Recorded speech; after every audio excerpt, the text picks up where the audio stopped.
오늘은 교회 절기상 종려주일입니다. 종려주일을 영어로 팜 선데이라고 말하는데 이 팜이라는 말이 이 종려나무를 가리키는 영어 단어거든요. 종려주일이라고 말하는 것은 아시다시피 예수님께서 십자가를 지시기 위해서 예루살렘에 입성하신 날을 기념하는 절기인데, 그때 예수님께서 예루살렘을 나귀를 타시고 입성하실 때 많은 무리들이, 군중들이 겉옷을 길에 펴고 주님을 찬송하면서 종려나무 가지를 흔들면서 주님을 환영하며 맞이했습니다. 그래서 이 날을 종려주일이라고 보통 말을 하죠. 그래서 시기적으로 보면 종려주일은 부활절 바로 직전 주일을 가리킵니다.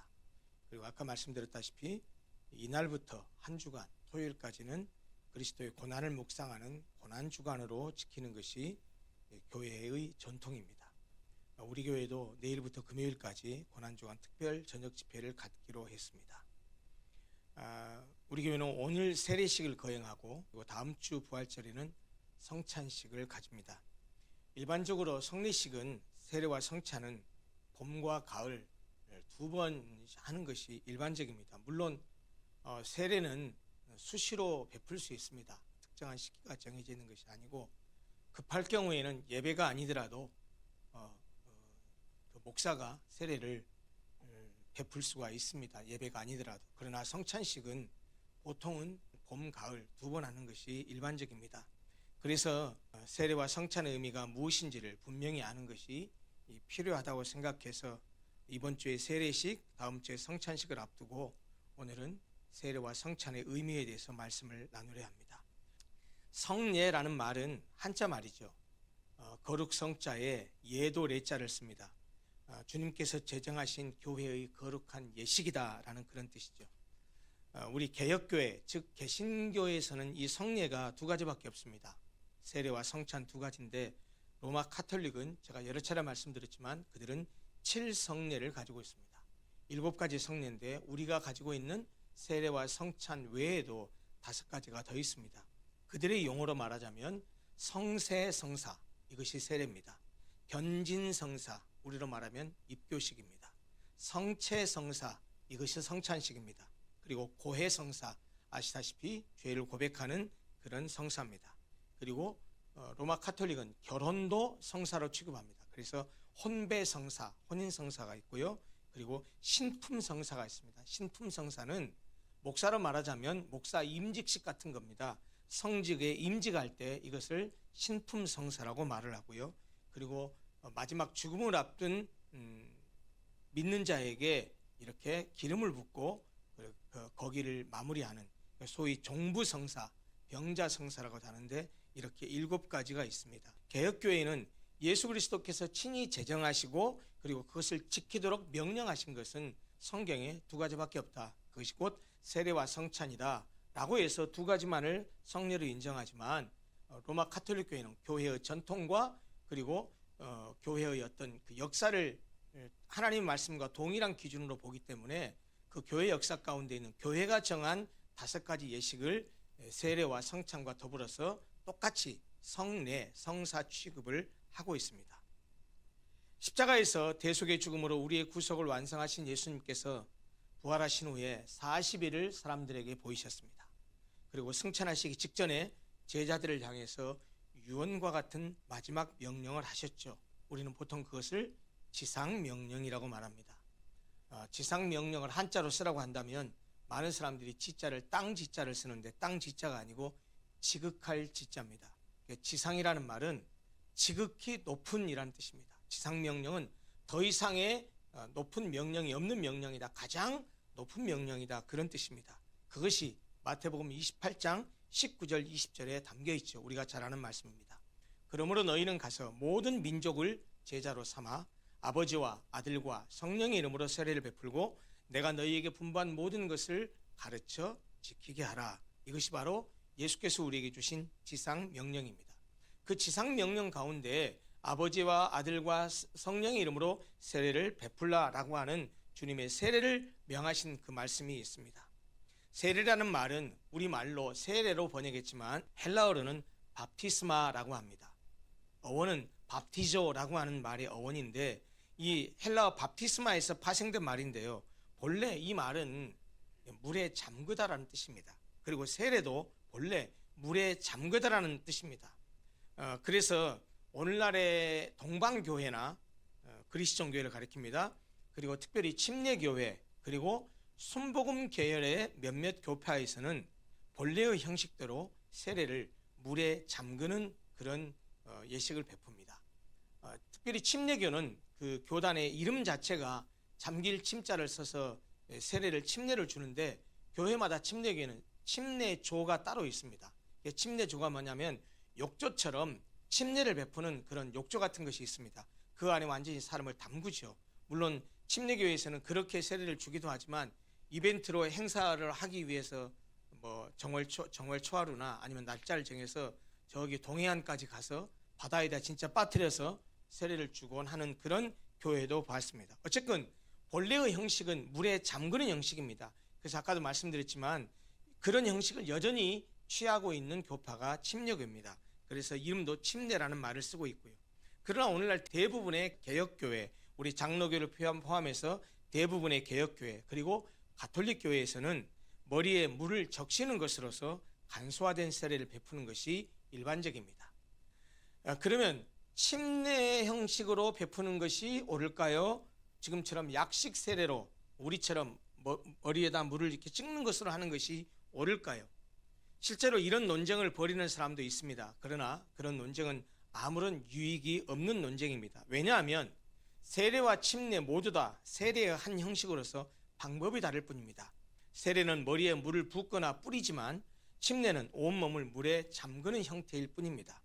더구나 침례든 세례든 그것은 심볼입니다. 상징입니다. 오늘 설교의 내용 가운데 그것이 다 드러나겠지만 상징이기 때문에 지금 약식 세례인 우리가 베푸는 그런 형식으로 세례를 주느냐 아니면 물에 잠그는 침례로 주느냐 하는 그 형식은 중요한 것이 아닙니다. 오히려 세례를 베푸든 침례로 하든 어떤 형식으로 가든 그 세례와 침례가 무엇인지를 알고 그리고 그 믿음으로 세례든 침례로 받는 것이 중요하다라고 말할 수 있을 것입니다.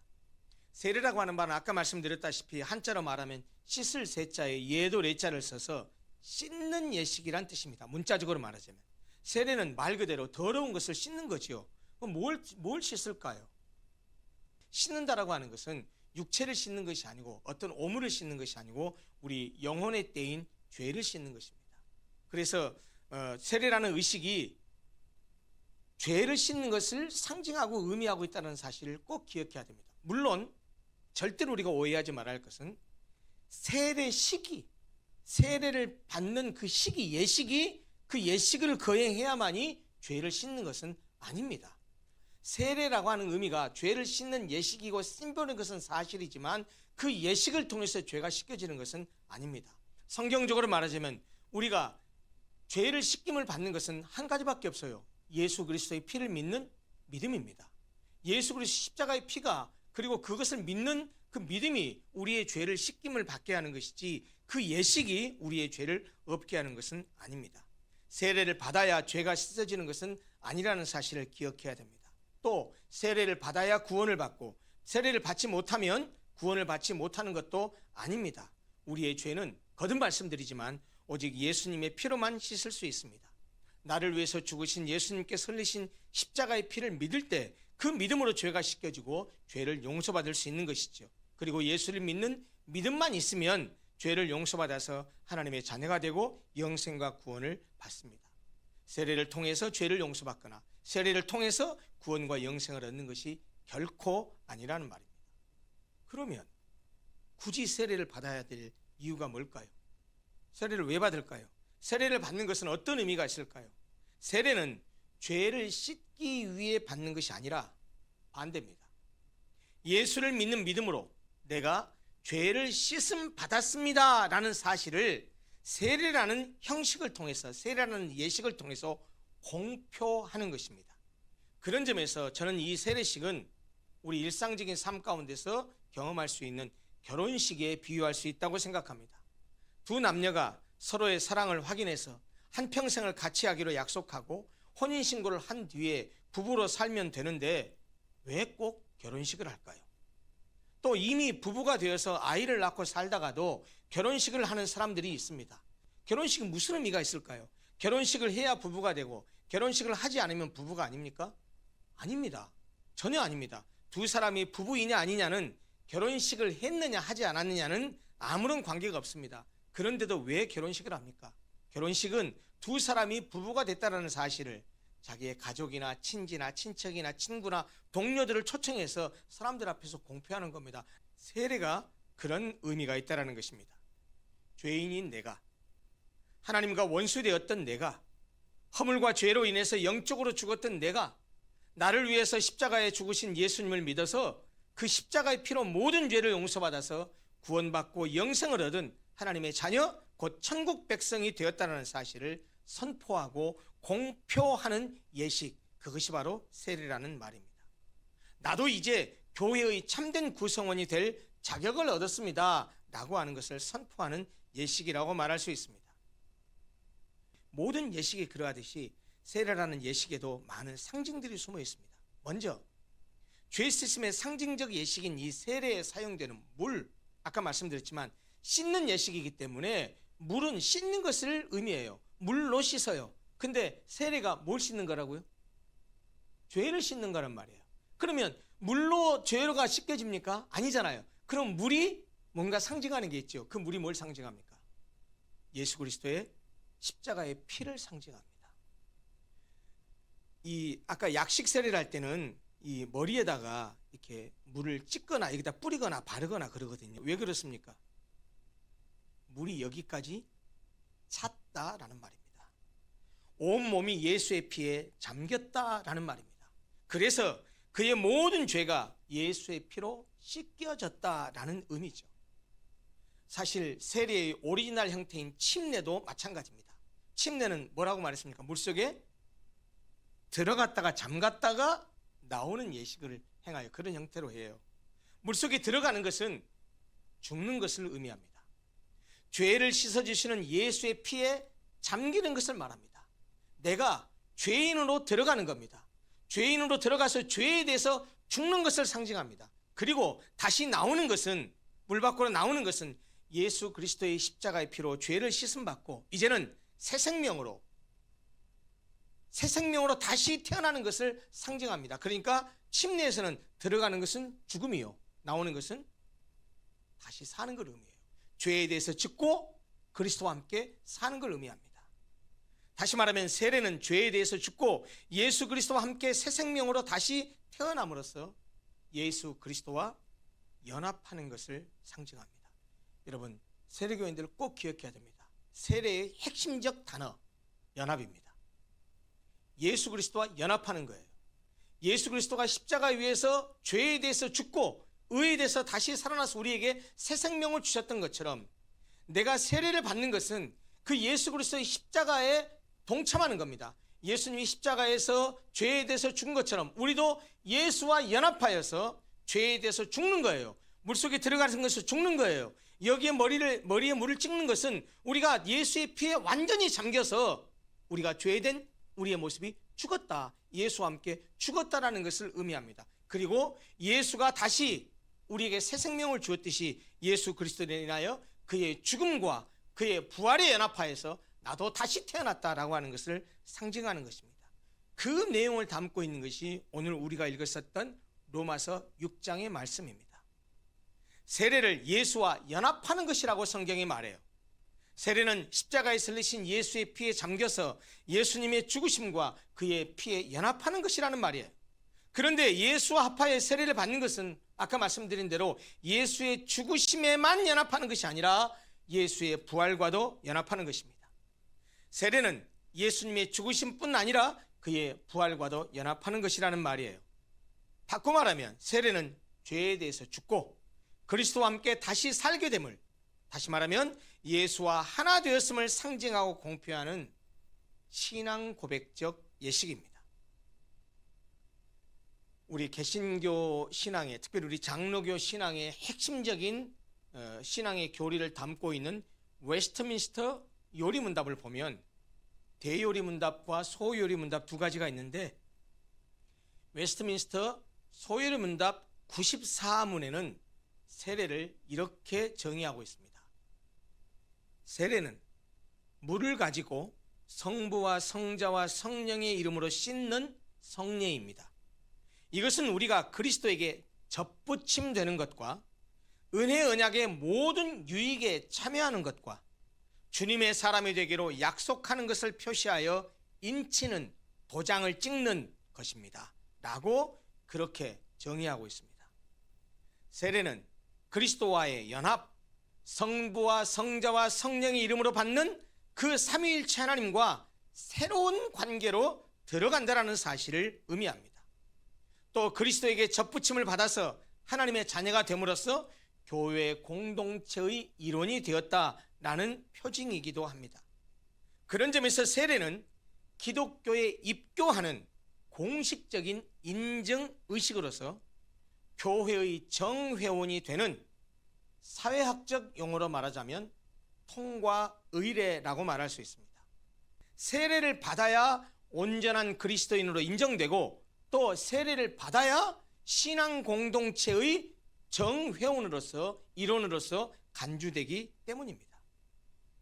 그러면 세례가 예수를 믿는 참된 믿음을 가진 사람에게 베푸는 것이라면 자아의식이 없는 유아에게 유아세례를 주고 완전한 인격을 형성하지 못한 어린이에게 어린이 세례를 주는 것이 의미가 있을까요? 성경에는 유아세례라는 용어가 없어요. 세례라는 말이 있지만 유아세례라는 말 없어요. 어린이 세례라는 말도 없어요. 그리고 성경을 아무리 눈 씻고 찾아봐도 유아세례를 베풀었다라는 명시적 기록도 없습니다. 그렇지만 우리 교단뿐만 아니고 개혁교회 대부분 교회들은 유아세례를 베풉니다. 침례교회는 유아세례 인정 안 합니다. 그런데 그 외의 교파는 다 유아세례를 인정합니다. 왜 그러냐면 구약시대의 할례가 바로 이 유아세례의 시행의 정당성을 부여하기 때문입니다. 하나님의 선민, 선택받은 백성인 이스라엘 백성은 난지 8일 만에 할례를 받음으로써 하나님 백성의 징표로 삼았습니다. 물론 할례가 자동적으로 구원에 이르게 하는 것은 아닙니다. 할례 받았다고 해서 전부 다 구원받지는 않습니다. 그래도 이스라엘 백성은 자기 자신이 하나님의 백성이듯이 자기의 자녀도 하나님의 백성임을 고백하면서 난지 8일이 되는 자녀에게 할례를 행했던 것이죠. 우리가 유아세례를 베푸는 이유가 여기 있습니다. 언약의 표징으로서 하나님 백성의 자녀에게 할례를 베풀었듯이 믿는 자의 자녀가 언약의 자손임을 믿고 그에게 유아세례를 베푸는 것입니다. 유아세례는 그 아이의 신앙을 보고 베푸는 것이 아니죠. 그 믿음을 가진 그의 부모가 자기의 자녀를 잘 신앙적으로 가르치고 양육해서 이도 하나님의 백성으로 고백할 수 있도록 하겠습니다. 그리고 그렇게 내 자녀도 하나님의 언약 자손임을 믿습니다 라는 그런 언약적인 차원에서 세례를 베푸는 거예요. 그러므로 유아세례를 받았다, 어린이 세례를 받았다고 해서 그것이 구원과 직결되는 것은 아니라는 사실을 기억해야 됩니다. 이런 신학적 원리에 따라서 보통 만 6세까지의 어린아이에게 유아세례를 베풀었고 만 14세 이상에게 신자세례를 베풀었습니다. 전통적으로 그랬습니다. 그랬다가 우리 교단에서는 2018년 9월 총회에서 103회 총회였는데요. 그때 유아세례와 성인세례 사이, 그러니까 만 6세까지는 유아세례, 만 14세 이상의 장년 성인세례인데 요 중간이 비어 있잖아요. 여기에 그러니까 만 7세부터 13세까지 어린이에게도 어린이 세례를 허용했습니다. 그러나 아까 말씀드렸다시피 유아세례, 어린이 세례는 구원의 안전한 보험이 아닙니다. 물론 장년 세례도 마찬가지죠. 다시 말씀드리지만 세례 받았다 하는 것이 구원을 보장하는 것은 아니라는 것이죠. 유아세례, 어린이 세례를 받은 아이가 자라서 믿음을 갖지 못할 수도 있습니다. 그러므로 유아세례, 어린이 세례를 베풀 때 부모에게 교육을 하고 부모에게 여러 가지 서약을 받는 이유가 뭐냐면 어린아이의 신앙을 보고서 유아세례, 어린이 세례를 베푸는 것이 아니고 그의 부모가 내 자녀를 믿음으로 잘 가르치고 양육해서 하나님의 언약 자손이라는 사실을 확인하겠습니다. 그렇게 기르겠습니다 라고 하는 결단을 보이는 것이기 때문에 오히려 부모에게 묻고 부모에게 서약을 받는 것이죠. 따라서 자녀들이 자라서 자신의 신앙을 고백할 때까지 자기의 자녀를 신앙으로 잘 양육해야 하는 엄중한 책임감을 그 부모들은 느껴야 한다는 것입니다. 무엇보다 자녀들에게 신앙의 본을 보여야 합니다. 자녀들이 부모의 신앙을 보고 자라면서 자신의 신앙을 형성해 가기 때문이지요. 세례와 관계돼서 교회에서 자주 하는 말 중에 하나가 입교라는 말이 있습니다. 입교는 뭘까요? 사실 입교라는 것은 문자적인 의미로 말하면 들입자 들어간다. 교는 기독교 교회할 때 교자예요. 그러니까 입교의 말의 의미는 교회에 들어간다, 기독교에 들어간다 라는 그런 뜻입니다. 다시 말하면 예수 그리스도를 주로 고백하는 사람이 예수 그리스도를 주로 고백하는 교회 공동체에 새로 고백하는 사람이 그 안에 들어가는 것, 그것이 입교입니다. 다시 말하면 그 전에는 교회 밖에 있었어요. 기독교 밖에 있었어요. 그런데 기독교 안으로, 교회 안으로 들어가는 것을 입교라고 말합니다. 그래서 교회의 구성원이 되는 것을 말하죠. 다시 말하면 아까 말씀드린 대로 교회의 정회원이 돼서 교회 안으로 들어가는 것을 입교라고 말합니다. 그런데 입교는 성인으로서 만 14세 이상이 되어서 세례를 받는 사람은 곧바로 입교가 이루어집니다. 그러나 부모의 신앙을 따라서 유아 세례나 어린이 세례를 받은 사람은 세례를 받았다고 해서 입교가 된 것이 아닙니다. 아까 말씀드렸다시피 자라고 성장해서 그가 독립적인 인격을 형성한 후에 자기 스스로의 신앙에 의해서 예수를 주로 시인하고 고백함으로써, 그렇게 함으로써 입교가 이루어집니다. 그래서 장년 세례를 받은 사람은 입교식을 따로 행하지 않아요. 그러나 유아 세례, 어린이 세례를 받은 사람은 만 14세 이후에 스스로가 예수 그리스도에 대한 신앙을 가지면 이를 확인하고 따로 입교식을 행함으로써 교회의 정회원이 되는 입교가 이루어집니다. 그런데 세례를 받아서 입교를 하거나 유아 세례, 어린이 세례를 받은 후에 입교를 하는 것은 방금 제가 말씀드렸다시피 교회 정치적으로 굉장히 중요한 의미가 있습니다. 유아 세례나 어린이 세례를 받고 입교를 했거나 장년이 되어서 세례를 받아 교회의 정회원이 되면 정회원으로서의 권리와 의무가 주어집니다.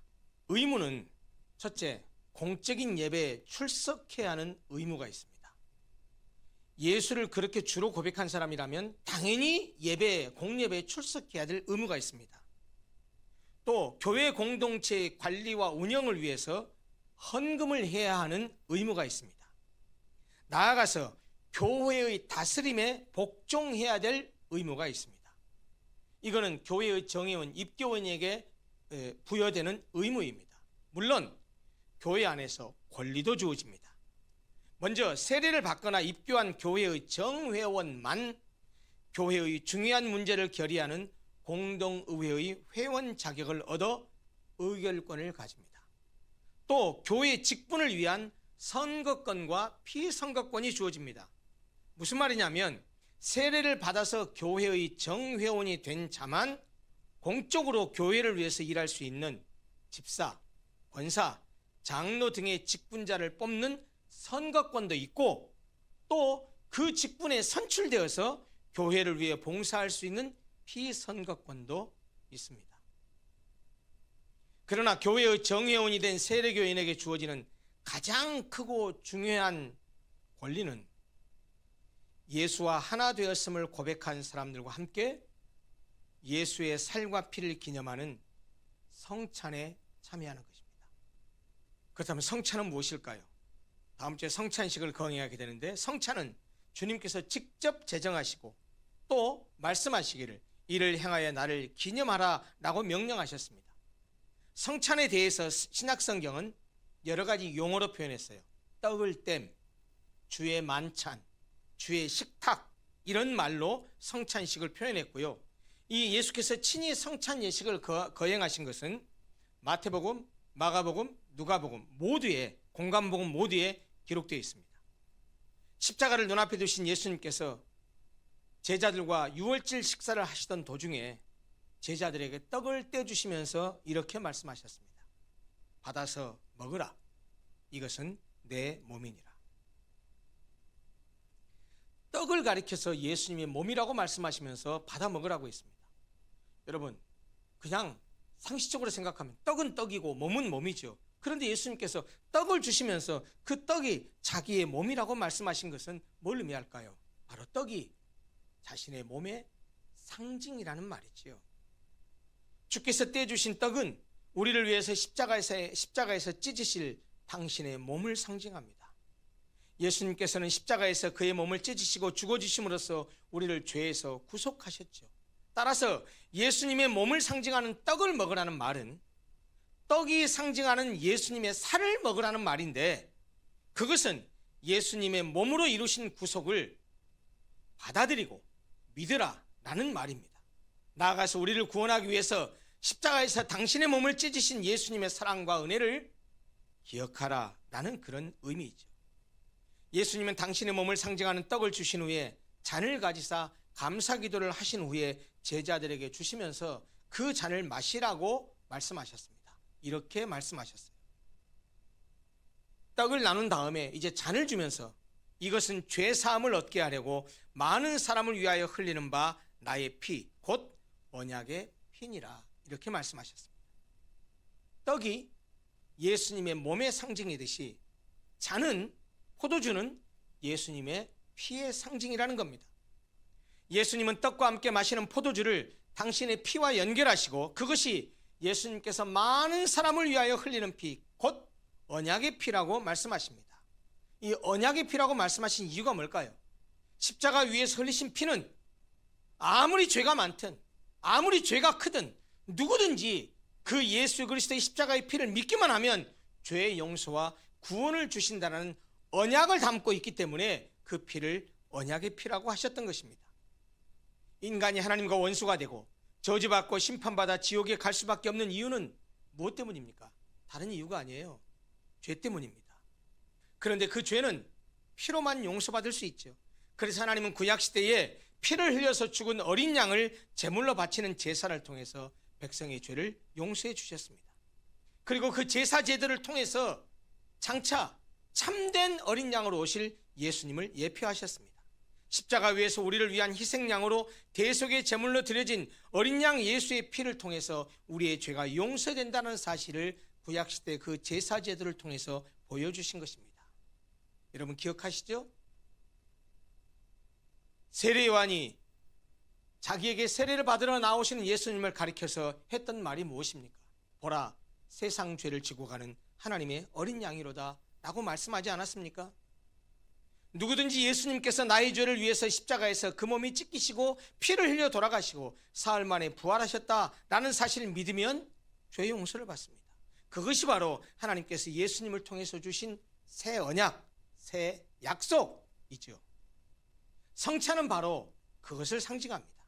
성찬에 사용하는 떡과 포도주는 나를 위해서 십자가에서 죽임을 당하신 예수님의 살과 피를 상징합니다. 그리고 그 살과 피를 상징하는 떡과 잔을 먹고 마심으로써 성찬에 참여한다라는 말은 예수님이 십자가에서 찢기시고 흘리신 살과 피가 내 모든 죄를 씻어주시고 나를 구원해 주셨다는 사실을 고백하면서 내가 나를 위해서 죽어주신 예수님과 연합되었습니다 라는 사실을 고백하는 것, 그것이 성찬에 참여하는 것입니다. 이제 설교를 마무리합니다. 세례는 자신이 죄인임을 고백하고 예수 그리스도가 자신의 구주임을 믿고 고백하는 사람이 평생에 한 번 받습니다. 평생에 한 번 받습니다. 그러나 성찬은 세례를 받음으로써 입교한 자는 교회 공동체 하나 되었다는 사실, 그리스도와 연합되었다는 사실을 확인하기 위해서 성찬을 베풀 때마다 죽을 때까지 언제든지 참여할 수 있습니다. 세례와 성찬은 모두 상징적인 예식입니다. 세례는 하나님이 베푸시는 은혜를 통해서 예수의 피로 죄 씻음을 받고 예수와 연합되었음을 고백하고 선포하는 예식입니다. 또 성찬은 예수께서 살을 찢으시고 피를 흘려주셔서 나를 구원해 주셨다는 사실을 감사하고 그 은혜를 기억하면서 내가 예수와 연합한 자가 되었습니다 라고 하는 것을 의미하는 예식입니다. 여러분 다 세례를 받으신 분들입니다. 오늘 이 세례와 성찬에 관한 이 말씀을 나누면서 다시 한번 내가 세례 교인으로서 어떤 삶을 살고 있는지, 정말 내가 세례 받을 때 세례가 의미하는 그런 믿음을 내가 가지고 살아가는지를 다시 한번 되돌아봤으면 좋겠습니다. 이미 세례를 받은 사람들도 세례의 의미를 다시 한번 되새기면서 내가 정말로 예수 그리스도의 십자가의 피로 구속받았고 예수께서 찢기시고 흘리신 그 살과 피로 인해서 내가 하나님의 자녀가 되었으며 주님이 베푸신 그 은혜로 내가 천국 백성이 되었다는 사실을 기억하고 누구든지 그 예수를 믿기만 하면 이런 엄청난 은혜를 받게 되는데 나도 예수의 증인의 삶을 살겠다. 주님의 자녀로서 거룩한 삶을 살면서 하나님의 백성답게 살아가겠습니다 라고 다짐하는 그런 시간이 되었으면 좋겠고, 다음 주에 성찬을 같이 우리가 나누면서도 주님의 살과 떡을 떼면서 그것이 무엇을 의미하는지, 내가 살과 떡을 떼는 것이 어떤 의미인지를 다시 기억하면서 다음 주에 참여할 성찬식에도 큰 은혜가 넘치게 되시기를 간절히 소원합니다. 기도하겠습니다.